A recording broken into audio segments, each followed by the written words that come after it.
दोस्तों, अगर आपको कोई एग्ज़ाम देना हो पर उस एग्ज़ाम में कोई क्वेश्चन ना हो तो आप उसे कैसे देंगे।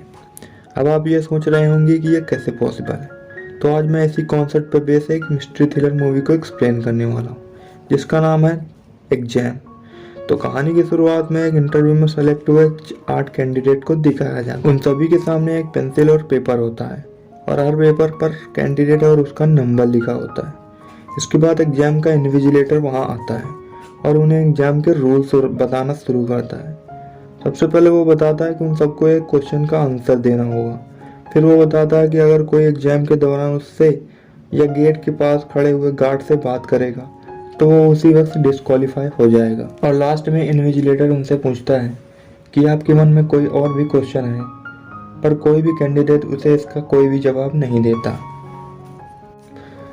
इसके बाद वो इन्विजिलेटर गाड़ी में 80 मिनट का टाइम सेट करके वहाँ से चला जाता है।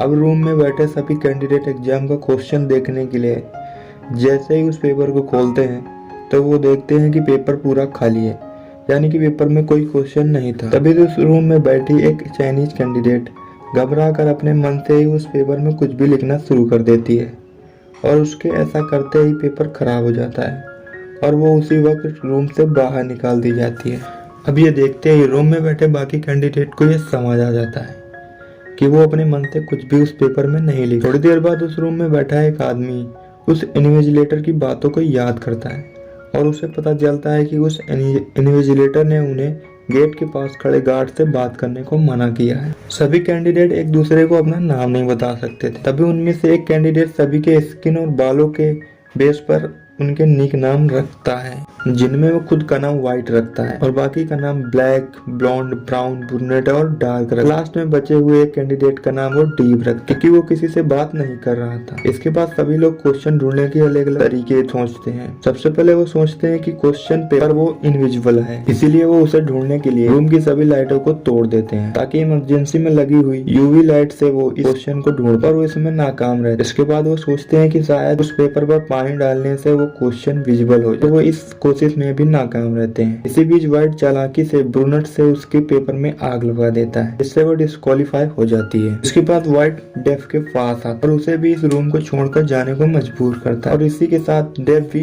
डिस्क्वालीफाई हो जाता है। उसके बाद कुछ देर बाद व्हाइट सभी लोगों को बताता है उसे क्वेश्चन का पता चल गया और वो इसे किसी को नहीं बताएगा। अब व्हाइट की इन्हीं सभी बातों से ब्लैक बहुत चिढ़ जाता और व्हाइट को मुक्का मारकर बेहोश कर देता। थोड़ी देर बाद जब व्हाइट को होश आता वो सभी से रिक्वेस्ट करता है कि उसकी दवाई खाने का टाइम हो गया है, इसलिए कोई भी उसकी पॉकेट से दवा निकालकर उसे खिला दे। पर व्हाइट की पिछली हरकतों को देखकर कोई भी उस पर भरोसा नहीं करता और सभी व्हाइट को उसी हालत में छोड़ देते हैं। और तभी ब्लॉन्ड व्हाइट पे तरस खाकर उसकी मदद करने को सोचती है और सभी उसे ऐसा करने से रोक देते हैं। इसके बाद ब्राउन सभी का ध्यान व्हाइट से हटाने के लिए डार्क को परेशान करना शुरू कर देता है और सभी को बोलता है कि डार्क को कंपनी के बारे में बहुत कुछ पता है। ब्राउन डार्क से सच उगलने के लिए उसको टॉर्चर करने लगता है और तभी वो बताती है पहले वो इस कंपनी में काम किया करती थी और बहुत नीचे लेवल पर तभी सभी की नजर व्हाइट पे जाती है जिसकी नाक से खून निकल रहा होता है। ये देखकर ब्लैक सबको बताता है कि व्हाइट अपनी बीमारी के बारे में सही बोल रहा था, क्योंकि जो बीमारी व्हाइट को है वो सेम बीमारी उसकी बीवी को भी थी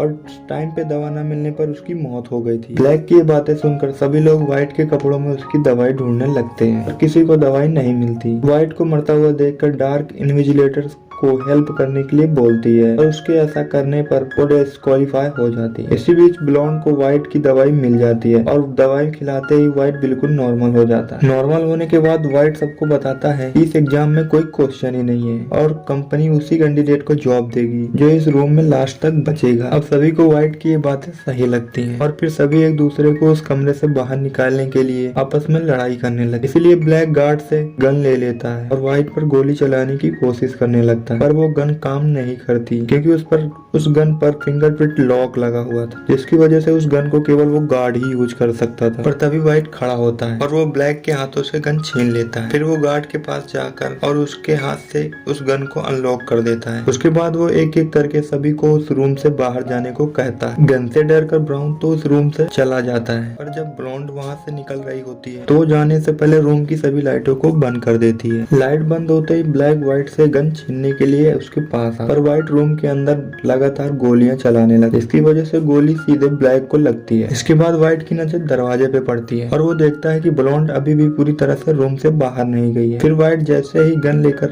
ब्लॉन्ड की तरफ जाने लगता है, अभी एग्जाम का टाइम खत्म हो जाता है। अब व्हाइट को लगता है कि वो जीत चुका है, इसीलिए वो खुश होकर इन्विजिलेटर से बात करने लगता है। और तभी रूम का गार्ड व्हाइट के पास आता है और उसे अपनी घड़ी में टाइम दिखा, जिसे देखकर उसे पता चलता है कि एग्जाम खत्म होने में अभी भी टाइम बाकी है। तभी हमें पता चलता है कि जब सभी कैंडिडेट एग्जाम का क्वेश्चन ढूंढने के लिए अलग अलग तरीके खोज रहे थे, तभी डेफ ने एग्जाम की घड़ी में टाइम आगे कर दिया था। अब व्हाइट को समझ आ जाता है कि वो डिस्क्वालीफाई हो चुका है, इसीलिए वो परेशान होकर सुसाइड करने की कोशिश करता है, पर वो इसमें नाकाम रहता है क्योंकि बंदूक में गोली नहीं होती और रूल के तोड़ने की वजह से उसे रूम से बाहर कर दिया जाता है। अब रूम में लास्ट बची हुई ब्लॉन्ड सोचने लगती है कि वो क्वेश्चन का पता कैसे लगाए। तभी उसे वहाँ डेफ का गिरा हुआ चश्मा मिलता है, जिसे उठाकर वो शीशे के टुकड़े के साथ डेस्क पर रखे हुए पेपर को वापस देखती है, जिसमें वो देखती है कि पेपर पर केवल क्वेश्चन नंबर 1 लिखा हुआ है। फिर ब्लॉन्ड इन्विजिलेटर की बातों को वापस याद करने की कोशिश करती है और तब उसे पता चलता है कि पूरे एग्जाम में इन्विजिलेटर ने उनसे सिर्फ एक ही क्वेश्चन पूछा था, जो एग्जाम शुरू होने से पहले पूछा गया। आपके मन में कोई क्वेश्चन है क्या? इसका जवाब मूवी की शुरुआत में किसी ने नहीं दिया था और तभी वो इन्विजिलेटर ब्लॉन्ड के सामने आता है और उससे